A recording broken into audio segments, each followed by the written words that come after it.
wasahlan.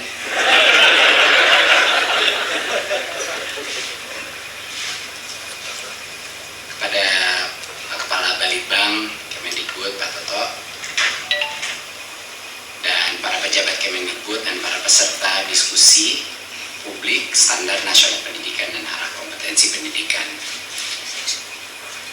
Terima kasih sudah datang ke acara ini. Terima kasih bisa mendengarkan beberapa hal-hal. Saya sebenarnya, mungkin bapak-bapak ibu-ibu sudah banyak dengar beritanya mengenai berbagai macam hal perubahan yang akan terjadi. Jadi saya akan mengambil kesempatan ini mungkin untuk menjelaskan mengapa kebijakan-kebijakan itu diambil. Sebelum itu, mungkin saya ingin jelaskan konsep merdeka belajar. Ya, kenapa merdeka belajar itu penting? Ada hal-hal yang menurut saya setelah berbicara dengan berbagai macam pakar di dalam Indonesia, di luar Indonesia, berbicara pada guru, bicara kepada sekolah, itu jangan lupa ya Bapak, Ibu-ibu, itu kebijakan itu dihasilkan dari ratusan diskusi dengan pakar pendidikan, pakar internasional, guru, kepala sekolah, orang tua, dan lain-lain. Sudah mulai terlihat ada pola. Kemerdekaan mengajar. Merdeka belajar adalah kemerdekaan berpikir. Dan terutama esensi kemerdekaan berpikir ini harus ada di guru dulu. Tanpa itu terjadi di guru, tidak mungkin itu bisa terjadi di murid. Saya kasih contoh. Banyak sekali kritik mengenai yang USBN, inisiatif USBN, dan kritiknya itu adalah Mas Menteri, guru-guru, dan kepala sekolah banyak yang belum siap, belum punya kompetensi untuk menciptakan penilaiannya sendiri. Saya selalu jawabannya dua. Satu, mohon jangan meremehkan guru. Itu tugas yang luar biasa sulitnya. Tapi kedua adalah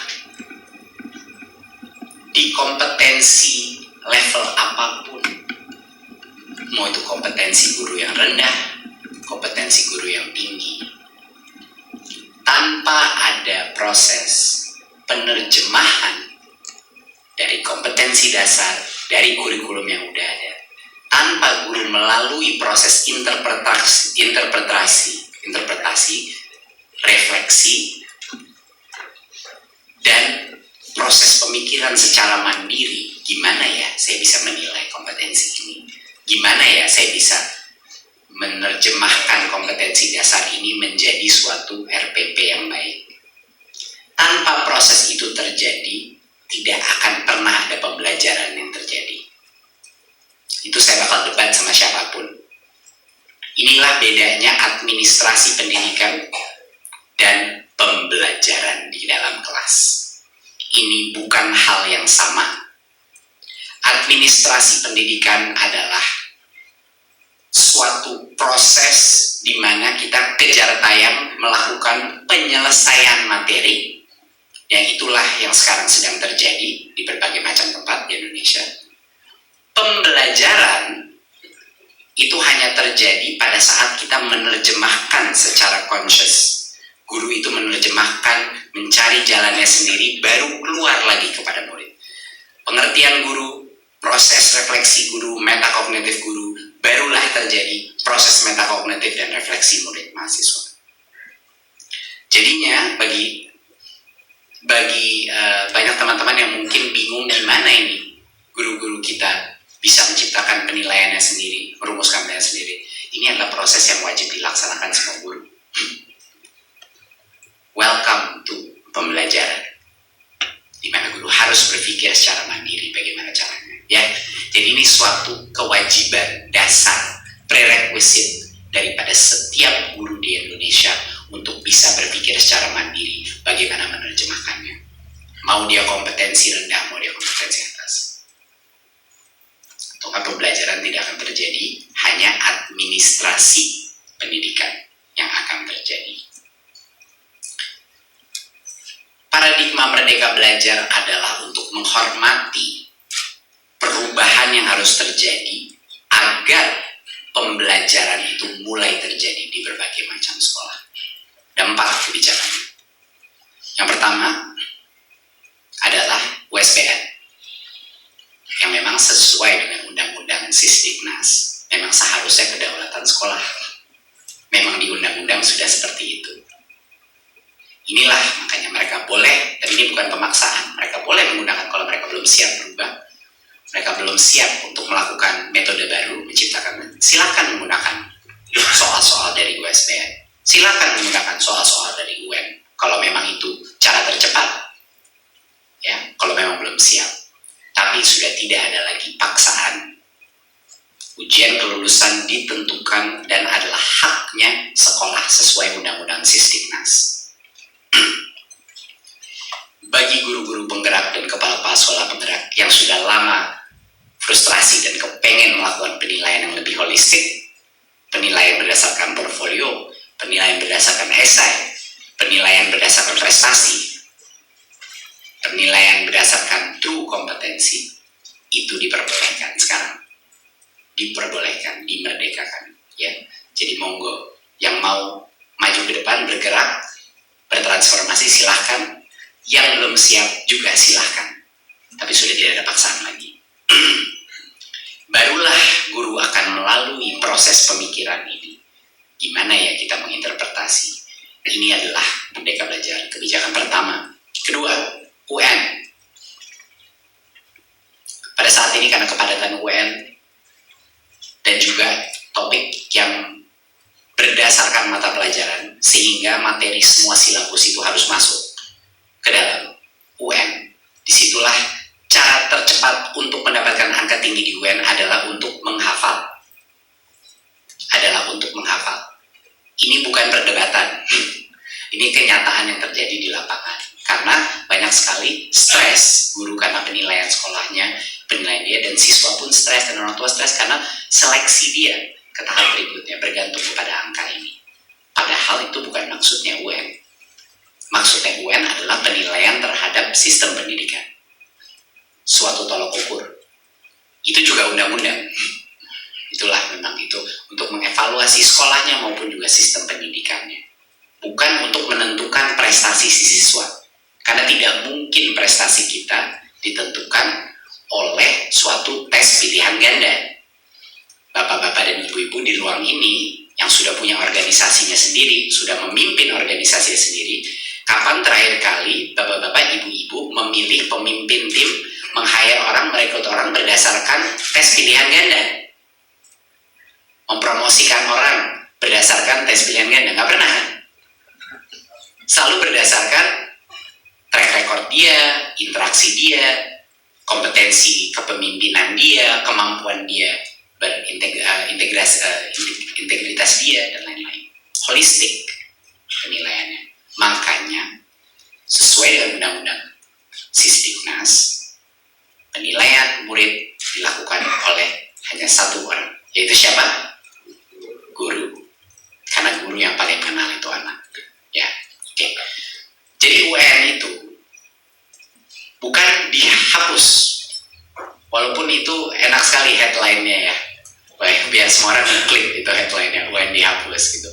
UN itu bukan dihapus, diganti formatnya, dikembalikan kepada esensi semangat Undang-Undang Sisdiknas, yaitu mengukur assessment kompetensi minimum. Assessment kompetensi minimum. Artinya kenapa minimum? Karena nggak cukup itu untuk mengukur seluruh prestasi siswa, tapi cukup untuk mengetahui sekolah ini sudah di level mana dan perlu ditolong apa tidak. Bukan perlu dihukum atau tidak, perlu ditolong apa tidak. Ini sekolah. Jadinya makanya topik-topiknya adalah hal-hal yang tidak, sangat sulit untuk dileskan, sangat sulit untuk dihafalkan. Topiknya adalah numerasi dan literasi. Numerasi adalah bukan kemampuan menghitung, tapi kemampuan menggunakan konsep matematika yang tidak terlalu rumit, tapi digunakan, diaplikasikan kepada suatu masalah yang nyata. Literasi bukan kemampuan membaca, tapi kemampuan memahami isi konten dari suatu bacaan dan menganalisa apa itu. Nah, itu makanya isi minimum kompetensi. Bayangkan Bapak-bapak, Ibu-ibu, bayangkan kalau murid-murid kita itu harus berenang kepada suatu pulau.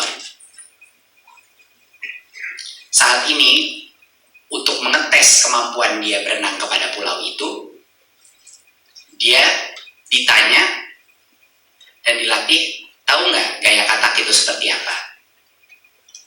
Tahu nggak gaya bebas itu seperti apa? Air itu apa? Berenang itu apa? Itu adalah sekarang metodenya yang kita gunakan untuk mengetahui apa dia bisa berenang kepada pulau. Sedangkan seharusnya yang dites adalah bisa berenang apa enggak? Bisa berenang apa tidak? Bedanya kompetensi, mengakses kompetensi adalah perbedaan antara dua hal itu. Kalau asesmen informasi, tahu nggak apa itu berenang? Tahu nggak gaya kata? Tahu nggak gaya bebas? Kalau kompetensi adalah bisa berenang nggak? Langsung diceburin ke dalam laut, dia bisa berenang apa tidak? Nah, kenyataannya kalau kita tidak mengubah, bukan tes cuma tahu mengenai berenang, tapi bisa benar-benar berenang. Pada saat anak-anak kita keluar di dunia nyata setelah mereka lulus SMA atau lulus perguruan tinggi, mereka nggak akan bisa berenang. Karena pada saat itu mereka langsung nyemplung ke laut dunia nyata dan mereka akan tenggelam. Dan itulah yang terjadi sekarang di berbagai macam area di Indonesia. Jadi ini adalah hak sesuai ditentukan undang-undang, hak semua anak mendapatkan pendidikan dengan mutu yang baik. Maksudnya mutu itu adalah kompetensi, kemampuan dia survive dan berproduksi, menjadi produktif di dalam masyarakat. Ketiga, RPP, kayaknya Bapak-bapak Ibu semua tahu, proses RPP dipersingkat jadi satu halaman. Alasannya kenapa? Karena yang penting itu bukan rincian sedetail apapun administrasi RPP. Yang penting adalah proses itu dilakukan. Malah yang lebih penting lagi, setelah dia selesai menjalankan prosesnya berdasarkan RPP-nya, dia kembali ke RPP itu untuk mengetahui proses refleksi lagi. Ini proses balik. Tercipta nggak objektif saya pada kelas itu? Dan yang terakhir tentunya zonasi. Itu simple, cuman kelonggaran untuk mengakomodir berbagai macam kebutuhan di daerah-daerah tertentu. Ya, itu 4 kebijakan pertama Merdeka Belajar. Apakah itu cukup? Sudah jelas cukup. Dan sudah jelas tidak cukup. Itu baru step pertama kita untuk mencapai kemerdekaan belajar. Belum ngomongin kompetensi guru, bagaimana meningkatkannya. Belum membicarakan kesejahteraan guru.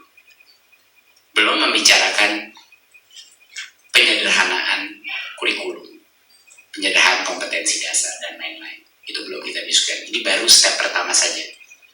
Tapi pada saat guru-guru ini dibebaskan tapi juga dipaksakan untuk berpikir untuk pertama kalinya, disinilah proses pembelajaran baru mulai sekarang. Nah, sekarang kita kembali kepada standar nasional.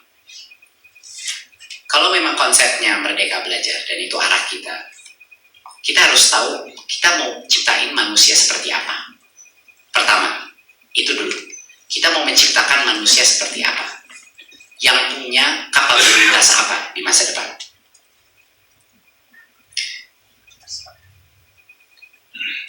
Menurut saya, tantangan masa depan dengan kompleksitas yang sangat tinggi membutuhkan beberapa core kompetensi. Itu adalah kreativitas, kolaborasi, kemampuan bekerja sama, critical thinking, kemampuan memproses informasi secara kritis dan mempertanyakan validitas informasi tersebut, computational logic, itu kemampuan problem solving, memecahkan masalah, compassion, kemampuan berempati. Ya. Ini adalah kompetensi-kompetensi yang sangat dibutuhkan di masa depan kita. Tidak ada kompetensi menghafal. Tidak ada kompetensi untuk bisa memadatkan semua informasi di dalam otak dan memori yang paling hebat.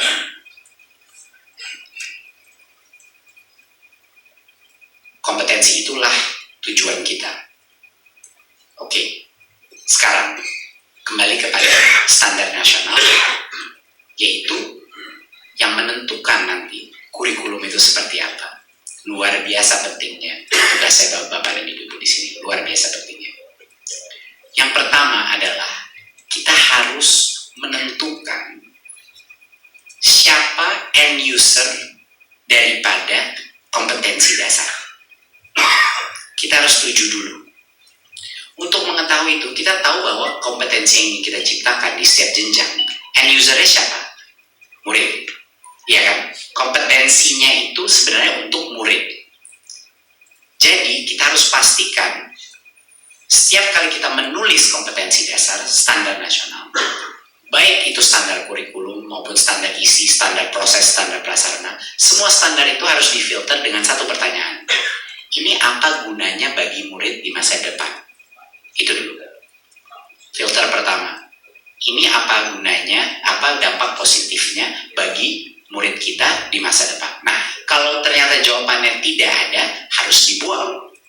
Saudara. Kalau jawabannya sangat penting dan berdampak positif, harus dikembangkan, malah ditambah. Dan apa yang mungkin tidak ada di situ harus ditambah. Itu pertama. Kedua, tapi pada saat kita menulis kompetensi dasar, kita harus menanyakan, end usernya kompetensi dasar ini siapa, tapi yang menerjemahkan ini menjadi suatu lesson plan, yang menerjemahkan itu adalah guru.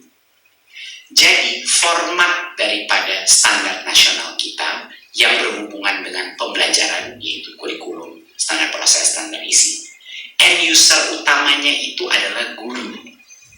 Sehingga bagaimana saya sebagai Menteri Pendidikan Kebudayaan akan mengakses kualitas KD-KD dan kompetensi inti itu, KD dan KI itu adalah bagaimana itu dievaluasi oleh guru. Apakah itu sudah baik apa tidak, itu harus bisa divalidasi oleh guru. Guru harus bisa membaca kalimat itu dan langsung 100% jelas apa yang dimaksudkan, sehingga dia bisa menginterpretasinya dalam aktivitas di dalam kelas. Jadi bagaimana saya sebagai menteri akan mengevaluasi kualitas penulisan KD dan KI, seberapa mudah dan seberapa jelas dimengerti oleh guru. Jadinya kalau bapak-bapak, ibu-ibu menulis KD dan KI tanpa melakukan FGD kepada guru-guru, bukan guru-guru di kota, tapi guru-guru di daerah. Dan bagaimana mereka menginterpretasikan itu. Guru-guru di sekolah yang sosioekonominya rendah, waktu mereka membaca itu kalimat, mereka mengerti nggak langsung apa maksudnya kompetensi itu. Itu adalah kriteria yang menurut saya terpenting, harus bisa dimengerti dengan jelas dan tidak usah dijelaskan lagi. Hanya dengan kalimat itu, dengan contoh-contoh mungkin, dia langsung menangkap kompetensi dasar dan kompetensi inti. Jadinya, untuk menutup, yang saya ingin ucapkan adalah betapa pentingnya tugas-tugas Bapak Ibu di BSNP ini, dan betapa pentingnya user-centric mindset dalam ini. Karena kompetensi-kompetensi dasar tersebut yang disebut harus nyambung dengan CC yang saya sebut tadi. Dan kompetensi dasar dan kompetensi inti pun harus difilter dengan apa gunanya ini untuk siswa di masa depan mereka, pada saat mereka harus berenang. Dan yang ketiga adalah yang bisa membaca dan menginterpretasi adalah guru. Jadi apakah kalimat-kalimat itu bisa langsung dimengerti dan langsung diaplikasikan oleh guru yang kompetensinya rendah. Itu adalah 3 filter yang saya meminta kepada Bapak Ibu dalam melakukan ini, melakukan revisi ini, melakukan reinterpretasi ini. Yang terakhir adalah harapannya kita bekerja sama-sama dengan kementerian. Ya. 2 organisasi ini harus maju seperti satu badan ke depan. Jadi mohon jangan menunggu sampai sempurna draftnya, mohon langsung sudah melibatkan kita dari awal. Karena pastinya banyak sekali stakeholder yang harus dilibatkan untuk mengetahui apakah 3 filter tadi itu berhasil atau tidak. Ya. Terima kasih untuk waktunya. Terima kasih, semoga arahan ini memberikan sedikit penjelasan lebih mendalam mengenai kenapa inisiatif Merdeka Belajar ini begitu penting untuk Indonesia. Wassalamualaikum warahmatullahi wabarakatuh.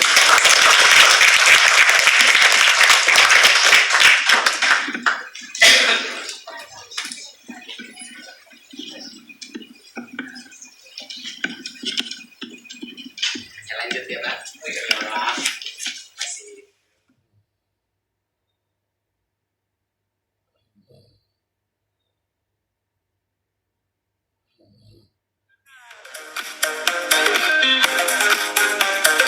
Kenapa yang muncul salah satu solusi gebrakan awal itu adalah Merdeka Belajar, hashtagnya Merdeka Belajar. Saya selama 5 bulan ke belakang, 3 bulan di kementerian dan 2 bulan sebelumnya itu melakukan berbagai macam research, berbicara dengan semua pakar-pakar, bicara sama guru, kepala sekolah,